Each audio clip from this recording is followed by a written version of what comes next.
நண்பர்களுக்கு வணக்கம். இப்போ நம்ம வந்துட்டு மீன் குழம்பு வந்துட்டு எப்படி வைக்கிறேன்னு பார்க்கலாம். தேவையான பொருள் என்னென்னு பார்த்துடலாம். 1/2 கிலோ மீன் வந்து நான் எடுத்து வச்சுருக்கேன், கழுவி கட் பண்ணி வச்சுருக்கேன். இது வந்துட்டு எண்ணெய் ஒரு 3 ஸ்பூன் கிட்ட எடுத்துக்கோங்க. மிளகாத்தூள் வந்து 4 ஸ்பூன் எடுத்துருக்கேன். கடுகு 1/2 ஸ்பூன், வெந்தயம் 1/2 ஸ்பூன், ஒரு சின்ன தக்காளியாக பாதி தக்காளி வந்து ஒரு தக்காளி நான் கட் பண்ணி வச்சுருக்கேன்.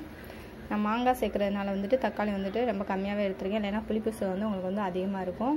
மல்லி இலைக்கு தேவையான அளவு எடுத்துக்கோங்க. கருவேப்பிலை வந்துட்டு ஒரு இது எடுத்து வச்சுருக்கேன். வந்துட்டு பெரிய வெங்காயம் 1 கட் பண்ணி வச்சுருக்கேன். இது வந்துட்டு பச்சை மிளகாய் 3 மிளகாய் வந்துட்டு 2ஆக அரிஞ்சு வச்சுருக்கேன். தேவையான அளவு உப்பு எடுத்துக்கோங்க.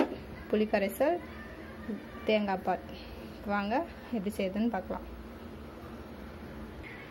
இப்போ வந்துட்டு கடாய் வந்துட்டு பற்ற வச்சாச்சு, அடுப்பு ஊற்றாச்சு. எண்ணெய் வந்துட்டு நீங்கள் வந்துட்டு நிறைய சேர்த்துக்கோங்க, அப்போ தான் மீன் குழம்பு வந்துட்டு நல்லா டேஸ்ட்டாக இருக்கும். நான் ஒரு 3 ஸ்பூன் கிட்ட வந்து சேர்த்துருக்கேன். எண்ணெய் வந்துட்டு நல்லா காயிட்டும். எண்ணெய் வந்துட்டு நல்லாவே சூடாயிடுச்சு. இப்போ வந்துட்டு கடுகு சேர்த்துக்கலாம்.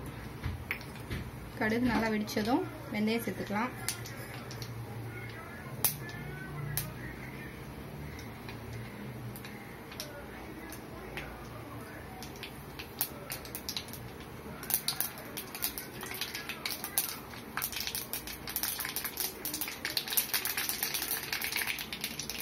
கடுகு நல்லா வெடிச்சது. இப்போ வந்து வெந்தயம் சேர்த்துக்கலாம். இது கூடயே நம்ம வெங்காயம் சேர்த்துக்கலாம்.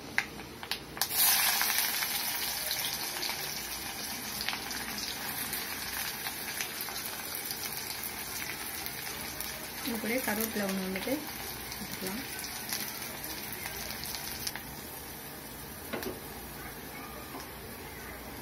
கூடயே பச்சை மிளகாய் சேர்த்துக்கோங்க.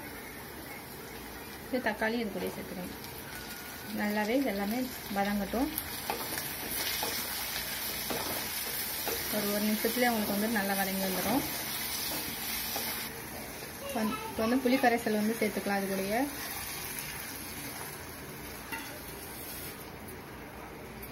மிளகாத்தூளும் இது கூடயே சேர்த்துக்கோங்க. இப்போ வந்துட்டு தண்ணி வந்துட்டு நான் 1 கிளாஸ் கிட்ட வந்து சேர்த்துக்கிறேன்.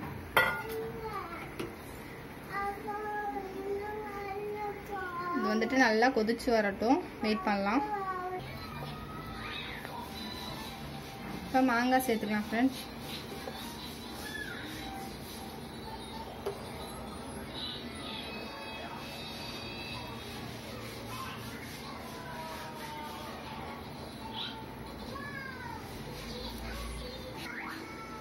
இப்போ தேங்காய் பால் சேர்த்துக்கலாம் ஃப்ரெண்ட்ஸ்.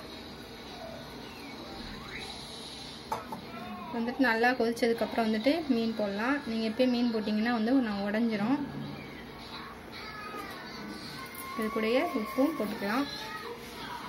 நான் கல் உப்பு தான் எடுத்துருக்கேன், நீங்களும் கல் உப்பு எடுத்துருந்தால் எடுத்து போட்டுக்கோங்க. இது வந்து நல்லா கொதிக்கணும் ஃப்ரெண்ட்ஸ், வெயிட் பண்ணலாம். பாருங்கள் ஃப்ரெண்ட்ஸ், நல்லாவே கொதி வந்துச்சு. இந்த மாதிரி கொதி வந்ததுக்கப்புறம் தான் நீங்கள் மீன் போடணும். மீடியம் ஃப்ளேமில் வச்சுட்டு போடுங்க, ஹையில் வச்சுட்டு போடாதீங்க, மீனெல்லாம் உடைஞ்சிரும்.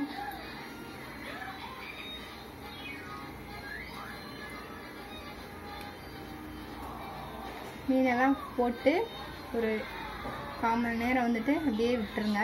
மீடியம் ஃப்ளேமில் வச்சுட்டு அப்படியே விட்டுருங்க. கொஞ்சம் வந்து குழம்பு வந்துட்டு நல்லா வற்றி வரணும். அப்போ தான் உங்களுக்கு வந்துட்டு மீன் குழம்பு வந்து டேஸ்ட்டாக இருக்கும்.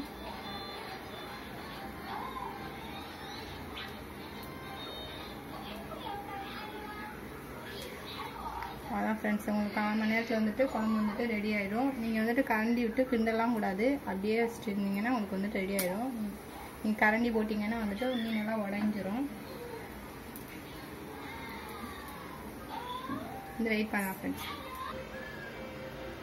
பாருங்கள் ஃப்ரெண்ட்ஸ், சுவையான மீன் குழம்பு வந்து ரெடி ஆகிடுச்சு. அவ்வளோதான். இதுக்கு மேலே வந்துட்டு மல்லி இலையை போட்டு இறக்கிடலாம். இந்த வீடியோ உங்களுக்கு பிடிச்சிருந்ததுன்னா லைக் பண்ணுங்கள், ஷேர் பண்ணுங்கள், கமெண்ட் பண்ணுங்கள்.